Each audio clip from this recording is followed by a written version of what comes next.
Well guys, got a load of hay this morning. Got 30 800-pound 4x5 round bales taken to a place in Farmersville. It's about 100 miles from where I'm at. Pretty good load. Got one tire load there. I need to put some air in it, but 2004 F350, the 98 12 valve, compound turbos, and a stock fuel system. Got 420,000 miles on the engine, 180 on the truck. Has a factory Ford 5R110, the factory torque converter, factory stall, everything's factory about it. I tuned it to lock up in first gear on anything over 10 miles an hour, and it sure is a tow beast, let me tell you. But here's a good shot of it, and I'll do some rolling shots and some shifting shots, and then hopefully we'll get some good drone footage whenever we get to where we're going. Starting at the right, I got pyrometer, fuel pressure in the middle. I got boost on the left. That's my manifold boost. On the phone down there, I'm reading on my OBD2. Starting top left, I got intermediate boost, exhaust back pressure, gear, coolant, trans fluid, throttle position. On the right hand side there, I got voltage, engine RPM, and then torque converter torque input. Here we go. I'm gonna pull out here. Try to get you a good video. It's kind of hard.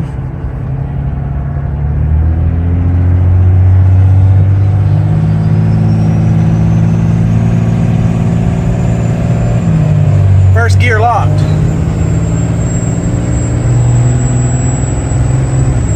Second gear.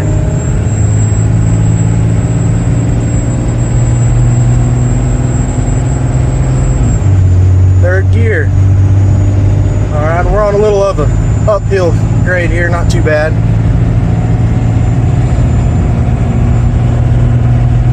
But stock 12 valve with compound turbos does really, really well. Especially with the 5R110 set up to lock up like it does. Whenever I was running the factory tune without lockup, it was kind of a slug, and well, the transmission just produced a lot of heat and really didn't get me nowhere. Then when I started messing with the programs and stuff, I found out I could lock it, and that's the best thing I ever did. Now I have to keep the boost under 40 psi as I'm still on factory head bolts, and I really don't want to push it. I've got some aftermarket ones sitting in the back seat, just haven't had the time to put them in yet. Right now I'm at 40 pounds of boost, and I'm running about 1700 RPM, EGT's 1050. That's about as hot as it'll get. I haven't really gotten it over 1100 but one time, and I was lugging the hell out of it. Now the reason for this video is the 12 valves get a lot of hate, and I understand it. There's a lot of bad information out there, and there's a lot of, well, let me put it nicely, very poorly put together 12 valves that just blow smoke and don't really get anything done. Now my trucks, I like to have them very efficient and work, because I do put them to the test, and this is one of them. That's the transmission automatically downshifting right there in the second gear. Wish I had an exhaust brake on here, but I don't have valve springs yet, so that'll come later. This truck, it sure does get the job done, and I like driving it more than a brand new truck. I've driven several of them, and this one is pain-free, don't have to worry about nothing, and I get really good fuel mileage with it. The stock HX35 is still on here. It's original, 420,000 miles. I have a freshly rebuilt HX55 underneath it, and fuel-wise, I am running the Ford lift pump, and we stay right around 50 to 60 psi, depending on throttle position. The fuel for the engine, the stock P pump with 3K governor springs. It has a number 6 ground fuel plate in the middle position, and that's it, nothing else.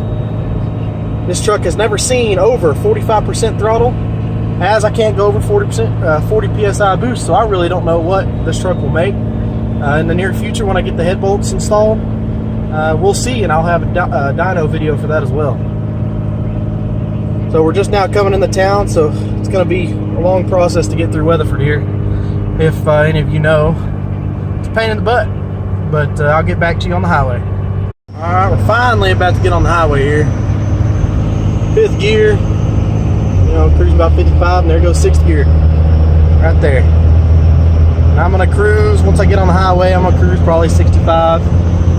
That gives me my best fuel mileage, best power really. I got 373 gears, so to run over 2,000 RPMs, I gotta be running about 70. I don't want to run that fast with this much weight, so 65 seems to do pretty good, 1,800, 1,900 RPM. But it will build boost quickly. There's 40 pounds, 900 degrees EGT, 42% throttle position, 13 pounds of boost, intermediate boost, at 1,800 RPM. So there you go. And I'm running 150 trans temp, 175 engine temp, and it'll do this all day long and not bat an eye, and get 10 miles per gallon depending on wind. Well, I got about 100 miles ahead of me, so we'll see how the trip goes. Here we are on flat ground, running 70 mile an hour, 750, 800 EGTs, 28, 30 pounds of boost, 50 pounds of fuel pressure. There's my other parameters. A little bit more information. I'm running the Ford Powerstroke factory intercooler and radiator. The exhaust manifold is the factory Cummins 12 valve manifold. So I intend to replace those with a Steed Speed and then a Mishimoto radiator and intercooler. That'll help out a lot. This Ford intercooler sucks, let me tell you. And I'm worried about blowing out the plastic intakes all the time, especially running this much boost all the time. And especially whenever I get in, put the new head bolts in, and see how much boost it'll really make, I might be in a world of hurt. But that's all in due time.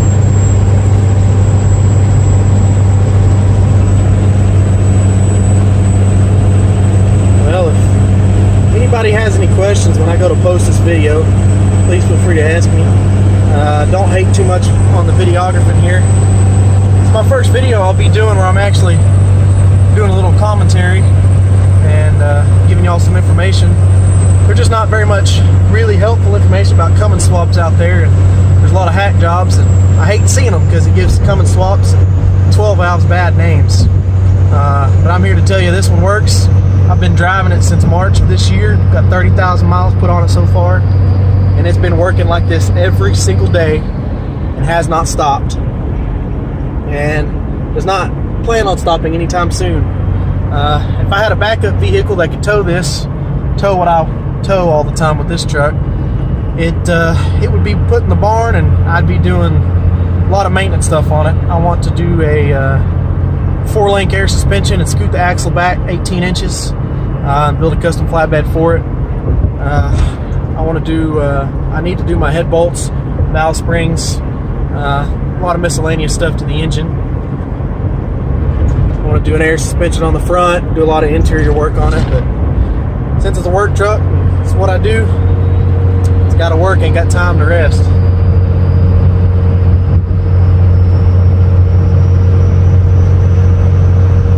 Now my trailer, the 2008 Elite, it's a 38 foot, about 102 inches wide, got two 12,000 pound axles underneath it, and it's got 500,000 miles on it, and has never let me down. The only thing that sucks, because it's a low boy, when it's loaded and you have a blowout, it is a pain in the butt to change a tire, let me tell you.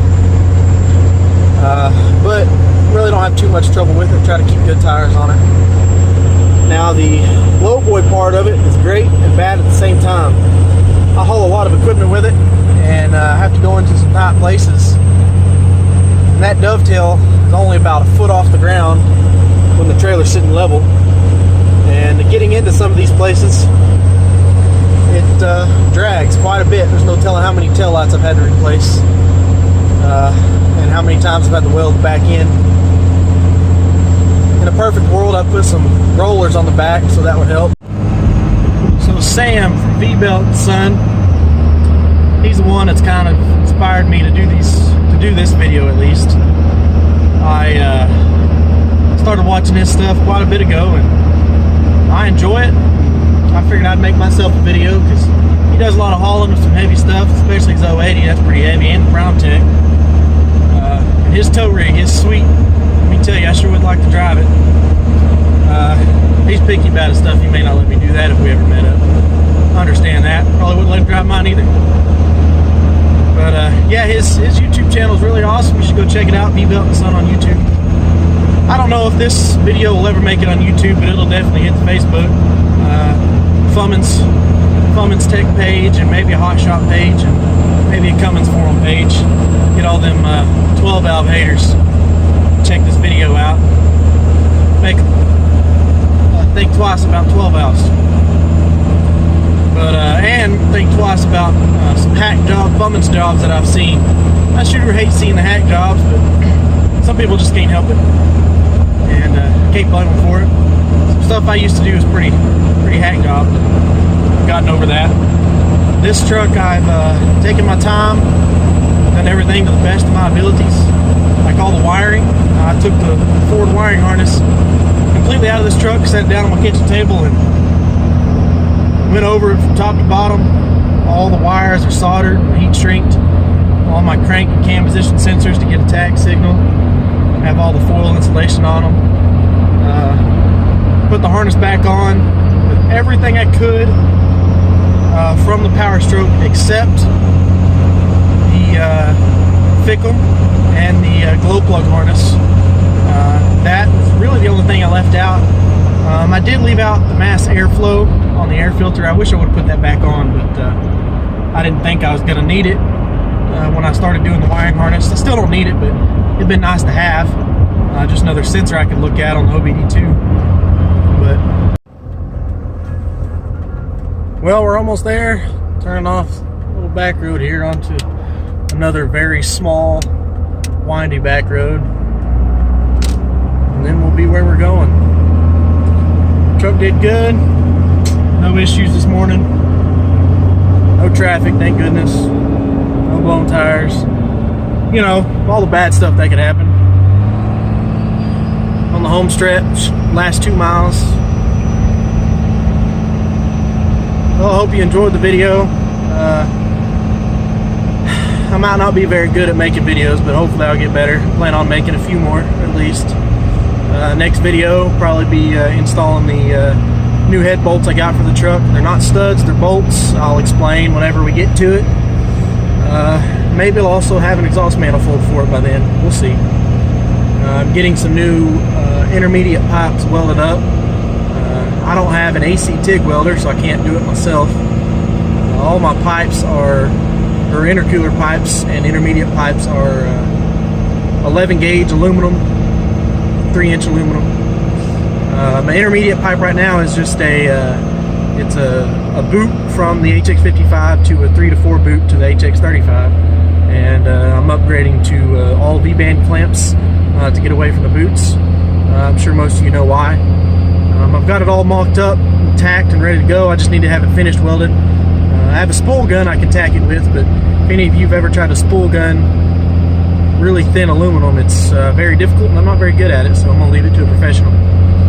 Anyways, I'm going to close out this video. Hope y'all enjoyed the video. Until next time, thanks.